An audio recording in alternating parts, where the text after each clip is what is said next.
کمزوری کو وقت پر تسلیم کرنا لازم ہے. ہومیوپیتھک شکست ہوگی تو تمہیں کیا فرق پڑتا ہے؟ نہ صحیح، لیکن آدمی کی جان تو نہ جائے کسی بیچارے کی. اس لیے مولوی بننا ہر علم میں بہودگی ہے. مولویت بڑا ظلم ہے. مولوی ہومیوپیتھ میں بھی ہوتے ہیں اور ایلوپیتھ میں بھی ہوتے ہیں، اور وہ ضد لگا بیٹھتے ہیں کہ بالکل اس کے سوا کوئی سسٹم ہی نہیں ہو سکتا ہے، بالکل باقی سب جھوٹ ہے، ناممکن ہے. اور وہ مولوی جو ہیں وہ علم کے لیے بھی خطرہ اور بنی نوع انسان کے لیے بھی.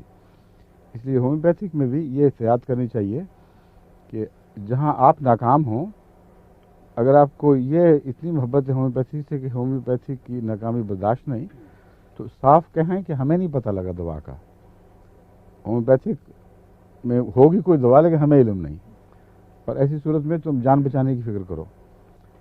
چنانچہ مجھے کئی دفعہ ایسا موقع پیش آیا، میں نے کہا اس سے آگے میں نہیں جاؤں گا، کیونکہ آگے تمہارے بچے کی یا تمہاری جان کا خطرہ ہے، اس لیے فوراً اپنا علاج فکر کرو. اور کئی دفعہ ایسا ہوا ہے کہ جو علاج نہیں ہو سکا یہاں وہ وہاں بھی نہیں ہو سکا، لیکن اس سے کم یہ تو دل پر ایک داغ نہیں لگنا تھا کہ شاید وہاں چلا جاتا تو کچھ بہتری ہو جاتی. مگر کئی دفعہ ایسا بھی ہوا ہے کہ جب ہمارے بس میں نہیں تھا، ایلوپیتھک علاج سے بالکل شفا یاب ہو گیا.